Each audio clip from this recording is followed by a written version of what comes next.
అబ్రహాము గారిని దేవుడు ఏమన్నాడంటే, నువ్వు ప్రేమించే ఇస్సాకును తీసుకుని వెళ్ళి ఆ మోరియా దేశానికి వెళ్ళి అక్కడ నేను చెప్పే పర్వతాల్లో ఒక పర్వతం మీద నాకు దహన బలి ఇవ్వు అన్నాడు. అంటే అబ్రహాము గారి యొక్క సహవాసము ఎక్కడుంది? కొండ మీద, మోరియా పర్వతం మీద, అనగా దైవ సన్నిధి. పిల్లారా, ఒక రోజున మరి యేసు ప్రభు వారి శిష్యుల దగ్గరికి మోగ దయ్యాన్ని పట్టిన బిడ్డను తీసుకుని వచ్చాడు. ఆ శిష్యులు ఏం చేశారు? దయ్యమా పో, అపవిత్రాత్మ పో, యేసునామని చెప్తున్నాను వెళ్ళిపో అంటే వెళ్ళింది, అది వెళ్ళలేదని. పిల్లారా, ఈలోగా ప్రార్థన చేసుకుని యేసయ్య కిందకు వచ్చారు. ఏంటి మీరు అందరూ దేని గురించి మరి ఇలాగా మాట్లాడుకుంటున్నారు అంటే, ఆ యొక్క బిడ్డ యొక్క తండ్రి వచ్చి అన్నాడు, అయ్యా నీ శిష్యుల దగ్గరికి తెచ్చాను నా బిడ్డని దయ్యం పోగొట్టమని, కానీ ఆ దయ్యాన్ని వాళ్ళు వెళ్ళగొట్టలేకపోయారు. ఏమైనా నీ వల్ల అవుతుందేమో, నువ్వన్నా ఈ దయ్యాన్ని పోగొట్టు అని. అప్పుడు ప్రభు ఏమన్నారు? మోగవైనా చెమిటి దయ్యమా ఈ బిడ్డలో నుండి పో అన్నారు. వెంటనే ఏమైంది? అది వెళ్ళిపోయింది.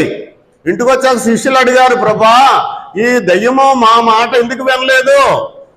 మాకు రోగుల మీద అధికారం ఇచ్చావు, దయ్యాల మీద అధికారం ఇచ్చావు, మరి ఈ దయ్యం ఎందుకు వెళ్ళలేదంటే ప్రభు అన్నారు, మరి ఉపవాస ప్రార్థన వలననే తప్ప ఏ విధమైనది వదిలిపోవుట అసాధ్యము. ఎంతమంది శుక్రవారం ఉపవాసం ఉంటున్నారు? ఏమా అందరూ ఉండలేదా? దేవుని బిడ్డలారా, ఉపవాసంలో ఏముందండి?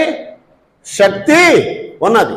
దేవులారా, ఇక్కడ మనం గమనించినట్లయితే యేసయ్య ఏం చేశారు? ఒకటి ఉపవాసం ఉన్నారు, రెండోది కొండ మీదకు వెళ్ళి తండ్రితో ఏం చేశారండి? సహవాసము చేశారు.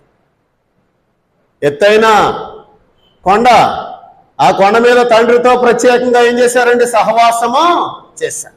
బోధకులమైన మేము కూడా దైవ సహవాసము చేయకుండా ఇక్కడికి వచ్చి ప్రార్థన చేయటం వల్ల అద్భుతాలేమీ జరగవు.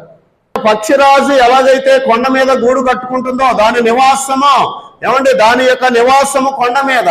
చూడ మనం గమనించినట్లయితే అబ్రహాము గారు కూడా తన యొక్క ప్రార్థన సహవాసము, దైవ సహవాసము ఆ మోరియా పర్వతం మీద, ఇంకా తాను ఆ దేశంలో ఉన్నప్పుడు అక్కడ ఏ పర్వతం మీదో మరి ప్రార్థన చేశాడో మనం చదవలేదు. కానీ ఇక్కడైతే కుమారుణ్ణి ఇవ్వటం కొరకు కొండ మీదకి వెళ్ళాడు, అక్కడికి దేవుడు వచ్చాడు. మనము కూడా దైవ సహవాసం అనే కొండ ఎక్కాలి. దైవ సహవాసం ఎటువంటిదంటే కొండ వంటిది. కొండ ఎక్కడమో సులువేమీ కాదు, అలాగే దైవ సహవాసంలోనికి రావడం కూడా అంత సులువేమీ కాదు. అలాగనే అసాధ్యం మాత్రం